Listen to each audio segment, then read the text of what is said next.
Hi there, my name is Valerie, and today I want to do a presentation on the lesson this week that is for Come Follow Me, which is some of the Isaiah chapters in the Book of Mormon, namely 2nd Nephi 11 through 19, or you can also find those chapters in the Bible in Isaiah chapters 2 through 9. So I am a member of, but not a spokesperson for, the Church of Jesus Christ of Latter-day Saints.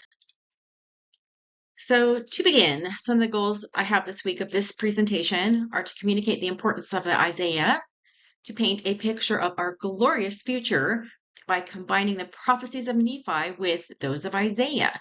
They both saw our day, and when you overlay their prophecies, you see some real magic that starts to happen.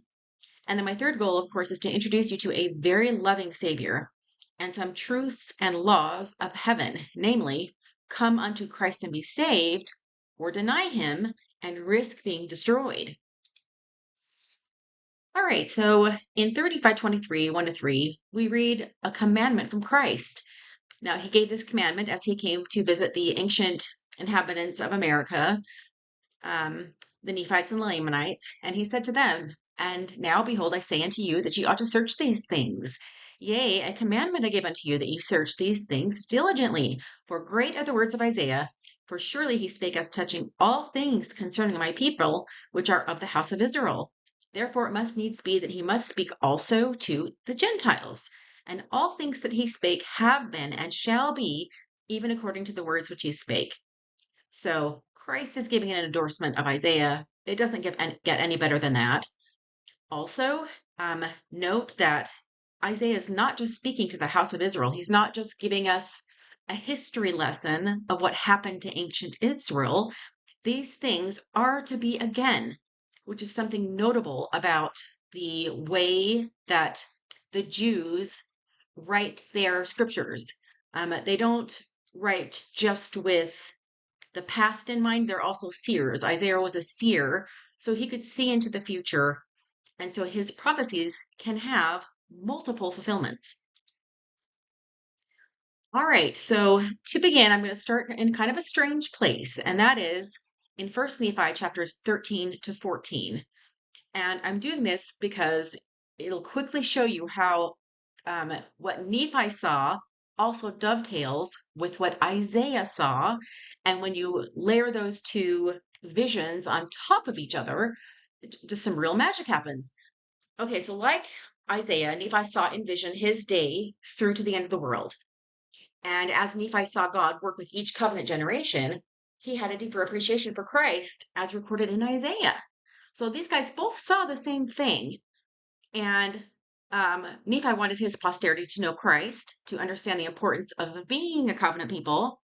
He wanted his posterity to liken Isaiah's words to their day and experience Christ's grace, justice, power, mercy, and eternal deliverance from death. And because when he saw his vision, an angel stopped him from writing everything he wanted to write, the only thing that Nephi could do, was to copy Isaiah.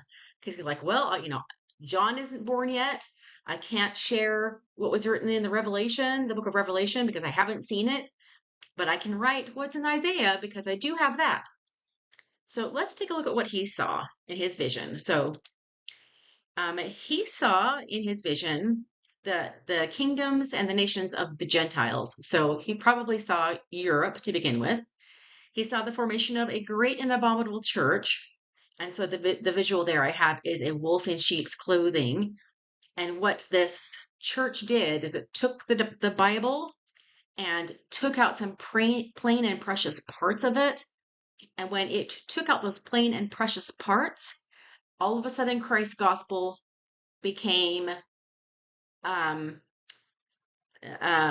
incomprehensible. And there started to be lots of worrying about what the truth is. So it really was a disservice. And he also, that great and abominable church came forward. Then Nephi saw in vision Christopher Columbus finding America. He saw the population of America by the Gentiles. So you can see there, the Puritans came, the Pilgrims came, The North and South American continent was already populated by the Native Americans, which were descendants of Nephi. I also have a visual of some Catholic missionaries. So a lot of Christians are coming to North and South America to create a new country. And we're told in the Book of Mormon that all the people who came to America were guided there by God. So God is creating a very special place. Okay, so population of America by the Gentiles. He sees that doctored Jewish Bible being used by the Gentiles with the plain and precious parts removed, which makes them blind and stumble in their Christianity. Nephi sees the destruction of the Native Americans, which makes him mourn. He sees that the Gentiles were humble and the power of the Lord was with them, that they were delivered from the captivity of their Gentile mothers in battle. So he saw the Revolutionary War. He saw that over time the Americans were lifted up above all other nations on the earth. So America became a superpower. And then he saw the coming forth of Christ's restored gospel and other books, including the Book of Mormon. And he saw that those books worked together to restore that which was plain and precious and take away the blindness and the stumbling of the Gentiles. And then he saw that this Book of Mormon served as an enzyme to gather and restore Israel. Now, one other thing he didn't see, but that we know from the Doctrine and Covenants also came forth during this same time by wise men that God raised up for that purpose, is the coming forth of the Constitution. And we'll see that come into one of Isaiah's prophecies here in a minute. Okay, so there's that. And then Nephi was told that if the Gentiles hearken unto these truths that come forth out of the Book of Mormon, they will be numbered among the house of Israel and will be a blessed people upon their promised lands forever. Now, I just want to pause and note, one of my goals is to tell about the love of God. And we can see in all these prophecies from Nephi, and as we see these generations move forward, how much the Lord loved the earth to create this beautiful country of America that was a Christian nation that rose above the entire earth and had so much promise of becoming a Christian people who loved and served God. God gave them everything they needed to succeed. It's just an absolute story of love. And then he gives them this forever promise. I mean, who gives forever promises? God does. Again, it's just pure manifestation of love. But there's also a catch, and that catch is if they don't hearken unto these truths, they will perish spiritually and temporally by war. And God does that because when he gives people a ton of blessings, he's expecting from his efforts a good harvest. But if the harvest isn't good, then he has to scrap the harvest and start over. So if the Gentiles don't hearken unto those truths, we're told that they will perish spiritually and temporally by war, and then with them out of the picture, off of the map, Israel will be physically gathered, and Israel is a righteous people. And at that point, even though Nephi sees the rest of the vision, Nephi's told he can't write anymore. He said there's going to be a man named John who is going to write the rest of the story in the book of Revelation. Now, John has not been born. Nephi can't read the book of Revelation. It hasn't been written. But Nephi has seen Isaiah. And so then he starts quoting Isaiah. And he tells his descendants to liken those scriptures unto themselves. So the choices are clear as we see this nation being born. That is, come unto God and be saved and inherit these promised forever blessings, or be destroyed. So now let's go to Isaiah. Now I'm going to start in Isaiah chapter 5, which is 2 Nephi 15. So I'm going to start there instead of starting in chapter 12, for example, because these parallel so beautifully. So if you read, and let's actually open to it, 2 Nephi 15, 1 to 7, here's what it says. So liken this unto our day.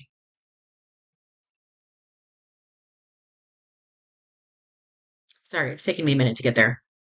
And then will I sing to my well-beloved a song of my beloved touching his vineyard. My well-beloved hath a vineyard in a very fruitful hill. Now, this applied to the Jews as well. And he's talking about, he's talking about the Jews. Isaiah is in chapter 15. My well-beloved hath a vineyard in a very fruitful hill, and he fenced it, and gathered out the stones thereof, and planted it with the choicest vine, or the choicest people, and built a tower in the midst of it. And towers usually are symbolic of watchmen watching over other people, which is prophets standing on their watchtower looking over for the people. So he built a tower in the midst of it and also made a wine press. So a wine press is indicative of judgment or accountability. So the Lord has a vineyard. He's nurturing this vineyard and he's tending it with the expectation of good fruit, of a good harvest. And so the wine press represents at some point there's going to be a judgment. And he looked that it should bring forth grapes, and it brought forth wild grapes. And now, O inhabitants of Judah and men of, O inhabitants of Jerusalem and men of Judah, judge, I pray you, betwixt me and my vineyard. What could have been done more to my vineyard that I have not done in it? Wherefore, when I looked that it should bring forth grapes, it brought forth wild grapes. And now, go to, I will tell you what I will do to my vineyard. I will take away the hedge thereof, and it shall be eaten up. And I will break down the wall thereof, and it shall be trodden down, and I will lay it waste. It shall not be pruned nor digged, but there shall come up briars and thorns. So instead of, choicest vines or choicest people, he will bring in briars and thorns, which basically usually are wicked invaders, wicked people to destroy this bad harvest. So there shall come up briars and thorns. I will also command the clouds that they rain no rain upon it. So no rain means drought, which usually leads to famine. For the vineyard of the Lord of hosts is the house of Israel, and the men of Judah his pleasant plant. And he looked for judgment, and behold, oppression, for righteousness, but behold, a cry. So the ancient Jews, they were destroyed multiple times. So they were destroyed by the Assyrians, the Babylonians, and the Romans, because he looked for this judgment, but behold, oppression, but for righteousness, but behold, a cry. And so we have to ask ourselves, the Lord did the same beautiful things for us here in America. So what does our vineyard look like? With only 2% of Americans having joined the Church of Jesus Christ of Latter-day Saints, it's not looking all that great. All right, so let's keep reading. Let's go to verses 14, 17, and 26. So verse 14, therefore hell hath enlarged herself and opened her mouth without measure, and their glory, by that he means the wicked people, and their glory and their multitude and their pomp, and he that rejoiceth shall descend into it. Verse 17, then shall the lambs, as opposed to the goats, then shall the lambs feed after their manner, and the waste places of the fat ones shall strangers eat. So now down to 26. And he will lift an ensign to the nations from far, and he will hiss unto them from the end of the earth. And behold, they shall come with speed swiftly. None shall be weary nor stumble among them. And so what do we know that hisses out of the earth? The Book of Mormon hisses out of the earth. So at some point, the Lord is going to lift this ensign, which he has, and they're going to come. Okay. All right. All right, good. So we covered everything there. All right, let's move to the next slide. So now you see how these things kind of work together. Let's move on to the next bit, which is 2 Nephi 12, 1 to 9 and 22. All right, so this story in Isaiah is about restoration, Zion, and millennium. All right, so let's read 2 Nephi 12, 1 to 9. So the word that Isaiah, the son of Amos, saw concerning Judah and Jerusalem. And it shall come to pass in the last days, so he's talking about our time now, when the mountain of the Lord's house shall be established in the top of the mountains. And when did that happen? Well, the Lord has restored his gospel, and he restored it in the East Coast, but eventually all of the LDS people moved to Utah because of religious persecution, and they established a temple, the Salt Lake Temple. And the Salt Lake Valley is one of the higher elevations in the United States. It's in the top of the mountains. So when that house shall be established and shall be exalted above the hills, all nations shall flow unto it, which has happened. And many people shall go and say, Come ye, and let us go up to the mountain of the Lord, to the house of the God of Jacob, and he will teach us of his ways, and we will walk in his paths. For out of Zion shall go forth the law, and the word of the Lord from Jerusalem. So what does he mean by the law? I think he means two things by the law, and that is, of course, the restored Church of Jesus Christ with the scriptures that we have, the Bible, Book of Mormon, Doctrine and Covenants, and Pearl of Great Price. Also, the words of the prophets, all of that can qualify as the law. But I also think he means the Constitution of the United States, because we learn in the Doctrine and Covenants that was a document that the Lord had prepared by wise men that he had raised up to that very purpose, to bring that forth to us. So I think the law is going to come from the United States, or at least from Zion, rather, in the Americas, as well as the word of the Lord coming from both Zion in America as well as Jerusalem in Israel. For out of Zion shall go forth the law and the word of the Lord from Jerusalem, and he, Christ, shall judge among the nations and shall rebuke many people. They shall beat their swords into plowshares and their spears into pruning hooks. Nation shall not lift up sword against nation, neither shall they learn war anymore. So at some point, he's going to judge among the nations, and he's going to take whatever weapons are floating about, and he's going to turn them into garden tools. War is not the Lord's way. His way is a way of peace and productivity. So instead of warring with each other, we might be growing carrots. Okay, let's keep reading. O house of Jacob, come ye and let us walk in the light of the Lord. Yea, come, for ye have all gone astray, every one to his wicked ways. Therefore, O Lord, thou hast forsaken thy people, the house of Jacob, because they be replenished from the east, and hearken unto soothsayers like the Philistines, and they please themselves in the children of strangers. So one of the things that ancient Israel did is they would turn to the cultures around them and make covenants and pacts and treaties with these other countries to try to save themselves instead of looking to God and living. So they relied on the arm of flesh instead of the arm of God. Their land is also full of silver and gold, neither is there any end of their treasures. Their land is also full of horses, neither is there any end of their chariots. Their land is also full of idols. They worship the work of their own hands, that which their fingers have made. And the mean man boweth not down, and the great man humbleth himself not. Therefore forgive him not. Down to verse 22. Cease ye from man, whose breath is in his nostrils, for wherein is he to be accounted of? So, as you can see, the warring nations are going to be rebuked, their weapons turned into garden tools. So why are they warring? What went wrong? And how is the Lord going to respond? Well, we covered that in the scriptures. They will war because they turned from God. They despised his law, didn't keep his commandments, just like the ancient Jews.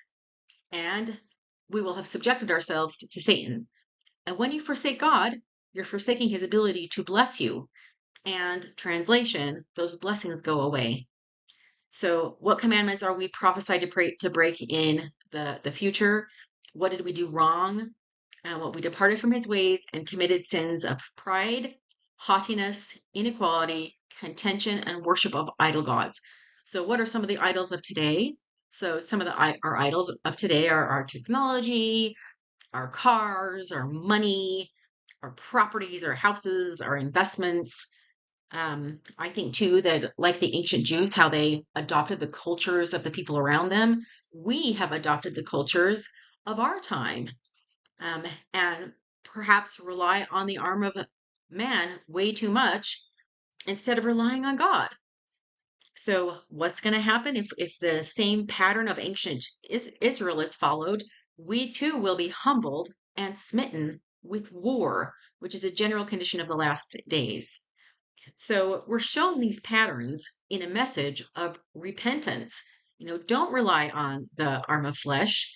Don't commit the sins of haughtiness and pride, because the second that you commit that sin of pride and haughtiness, essentially you're putting yourself above other people, and that is exactly what God does not want. Um, he wants you to esteem your brother as yourself. He does not want any disparity. You love that brother as much as you love yourself. So the second you love yourself more, you're going to abuse that brother. And that is just not the gospel of Christ. Anyhow, so the message is to repent. Joseph Smith once said, "And now I am prepared to say by the authority of Jesus Christ that not many years shall pass before the United States shall present such a scene of bloodshed as has not a parallel in the history of our nation. Pestilence, hail, famine, and earthquake will sweep the wicked of this generation from off the face of the land to open and prepare the way for the return of the lost tribes of Israel from the north country." And at that point, we can read to ourselves that second Nephi chapter 15. What more could the Lord have done for America that he did not do? And those blessings were squandered by too many of the Gentiles. They did not hearken to the message of the restoration. They chose some other God and some other gospel, not the one of his, that he restored for them. And there you go. The wicked will be swept away. Okay, there's another quote from Wilford Woodruff. He said essentially the same thing. The American nation will be broken in pieces like a potter's vessel, and will be cast down to hell if it does not repent. And this because of murders, whoredoms, wickedness, and all manner of abominations, for the Lord has spoken it. And I highlighted potter's vessel because that phrase is also found in Isaiah, and I recommend that you go and read it to see what it's about. And President Nelson in 2020, April, Ensign article said, "The time is coming when those who do not obey the Lord will be separated from those who do." And I think that separation, I think there's at least two separations. If you live in America, one of them is this wipeout. But then when the Lord comes, which is what the Doctrine and Covenants scripture is all about, you'll be burned at Christ's coming. All right, moving over to 2 Nephi chapter 13 and 14. So this appears to have some type of a dual fulfillment. So in chapter 13, you'll see that these things were fulfilled in covenant breaking Judah and Jerusalem in the sieges of the Babylonians and the Romans. But you'll also see in chapter 14, Isaiah hints that the same pattern will be fulfilled again, this time among the rejecting Gentiles. So the Gentiles who have rejected God's restored gospel and covenants. So likening their situation, the ancient Israelites to us, let's see what happened to them. Okay, so let's read chapter 13, starting with 1 to 5. "For behold, the Lord of hosts doth take away from Jerusalem and from Judah the stay and the staff, the whole staff of bread and the whole stay of water, the mighty man and the man of war, the judge, prophet, and prudent, and the ancient, the captain of 50, and the honorable man, and the counselor, and the cunning artificer, and the eloquent orator. And I will give children unto them to be their princes, and babes shall rule over them. And people shall be oppressed, everyone by another, and everyone by his neighbor. The child shall behave himself proudly against the ancient, and the base against the honorable." Okay, jumping to verse 8 to 11. "For Jerusalem is ruined, and Judah is fallen, because their tongues and their doings have been against the Lord, to provoke the eyes of his glory. The show of their countenance doth witness against them, and doth declare their sin to be even as Sodom, and they cannot hide it. Woe unto their souls, for they have rewarded evil unto themselves. Say unto the righteous, it is well with them, for they shall eat the fruit of their doings. Woe unto the wicked, for they shall perish, for the reward of their hands shall be upon them." Okay, jumping to 16 and 17. "Moreover, the Lord saith, because the daughters of Zion are haughty, and walk with stretched forth necks and wanton eyes, walking and mincing as they go, and making a tinkling with their feet, therefore the Lord will smite with a scab the crown of the head of the daughters of Zion," indicating diseases, "and the Lord will discover their secret parts." And in that, let's see, did we go to 18? No, that's good enough. And then go down to 25. "Thy men shall fall by the sword, and the mighty in the war." Okay, so the Israelites got the following curses. No water, indicating a drought, or bread, indicating a famine, no clothing, and oppression. So what he means by oppression is because there was no food or water, um, the Israelites, particularly when the Babylonians came and sacked them, they went house to house looking for food and water. And sometimes, according to one of the records I read, sometimes they would visit the same house 3 times in the same day just because they were so mad with need for water and bread. So this oppression that happened by the neighbors is neighbors going from house to house, violating everybody else's safety in a hunt for resources. So they were just desperate. It also was a time of war. Another thing that happened during that time is they were, of course, invaded by the Babylonians and the Romans. In our day, if we liken these scriptures unto us, in America, we might be invaded by somebody like China or Russia. Those two symbols there are symbols of China and Russia. They also lost their sovereignty after the Babylonian capture. They were completely dispersed as a nation, sprinkled throughout the world. Let's see. Oh, and the top echelon of their society was captured and brought into Babylon. So you see, I have pictures there of a judge, of a military officer, of a prophet. Well, these guys were captured by the Babylonians and physically taken out of society. And that's why, babes were ruling, right? The government collapsed. There was social chaos, tribal rule. Poor, inexperienced leaders were leading, quote unquote, with really nothing to offer. In fact, in the next 7 kings or so were all under the age of 25. So you just can't build a flourishing society with your top leaders gone. So, what were the sins that they talked about of Sodom? They were brazen sins of pride, prosperous complacency, neglecting the poor and the needy, being a very apathetic society. When God talks about justice, sometimes, at least in my, I had to do some research on this. Often he's talking about social justice. He wants us as a society to write laws where we protect each other to the same degree that we would protect ourselves, and that way secure some security for the poor, the needy, for the marginalized of society, etc. Truly loving them as we love ourselves. So they didn't do that. And also, they were doing sexual perversion, so sexual immorality and homosexuality. Another thing to note in these verses is that note that things will be well with the righteous; they will eat the fruit of their own doings. So today, our prophets tell us that we should have a garden, and they also tell us that we should have an annual food supply of at least a year. That way, if anything happens, we will be able to eat the fruit of our doings. Note what they said about the haughty, disdainful, meaning prideful. Daughters of Zion, they're overtly fashion conscious, flirtatious, and sexually suggestive. All those crutches will be taken away and replaced by disease, captivity, poverty, and death of husbands. In the latter days, the wars will be so fierce that 7 men or 7 women will approach men and ask them to marry them to take away their reproach. And I don't think we've read that yet, so let's actually pause for a second. Let's read chapter 14, chapter 1, or verse 1. And in that day 7 women shall take hold of one man, saying, We will eat our own bread and wear our own apparel. Only let us be called by thy name to take away our reproach. In that day shall the branch of the Lord be beautiful and glorious, the fruit of the earth excellent and comely to them that are escaped of Israel. And it shall come to pass that they that are left in Zion and remain in Jerusalem shall be called holy, every one that is written among the living in Jerusalem.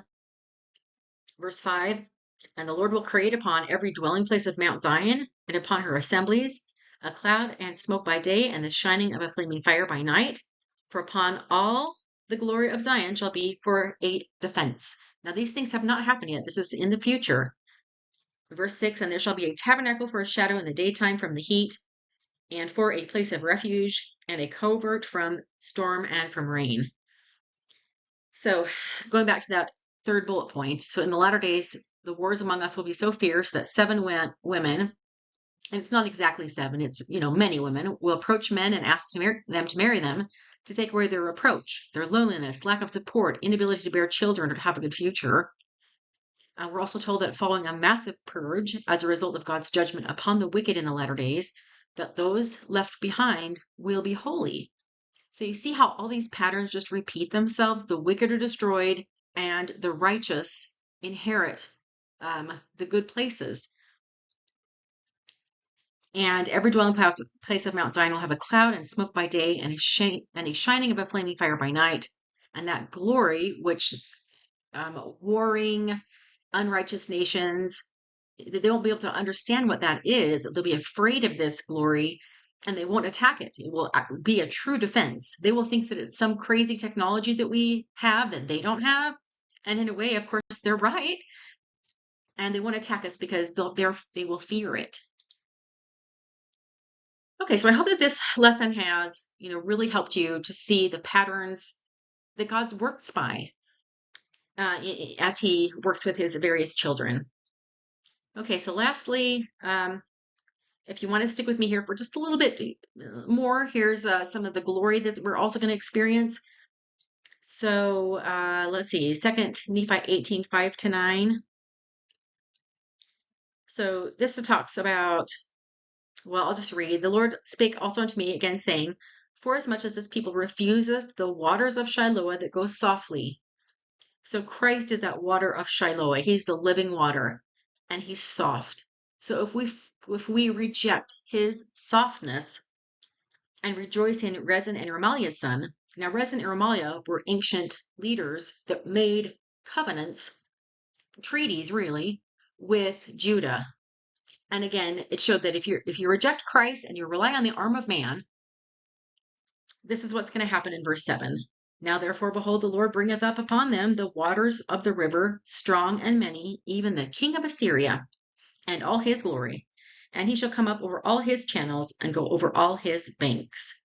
And he shall pass through Judah, he shall overflow and go over, he shall reach even to the neck, and the stretching out of his wings shall fill the breadth of thy land, O Emmanuel.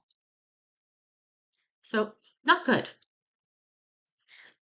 Basically, in verse 9, he says, associate yourselves, O ye people, and you shall be broken in pieces. So rely on the arm of man and make treaties with man, and you're going to be broken in pieces.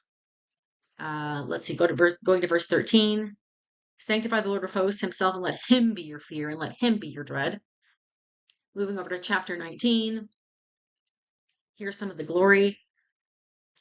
The people that have walked in darkness have seen a great light. They that dwell in the land of the shadow of death, upon them hath the light shined. Thou hast multiplied the nation and increased the joy. So at some point, the 10 tribes of Israel will return, and the Lord will have multiplied the nation of righteous people to inherit, the earth before the millennium and increase their joy. They joy before thee according to the joy in harvest, and as men rejoice when they divide the spoil. Thou hast broken the yoke of his burden. So all the wicked people who used to rule on the earth, their burden will be broken off of the backs of the righteous. And moving to verses 6 and 7. And why? It's because for unto us a child is born, unto us a son is given, and the government shall be upon his shoulder, not the shoulder of wicked people anymore. And his name shall be called Wonderful, Counselor, the Mighty God, the Everlasting Father, the Prince of Peace. Of the increase of government and peace there is no end, upon the throne of David and upon his kingdom, to order it and to establish it with judgment and justice from henceforth even forever. The zeal of the Lord of hosts will perform this.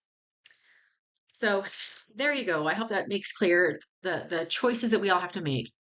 Come unto Christ and be saved and thrive and live your best life ever, and reject him, and all you get is death in every form. So thank you so much for your time.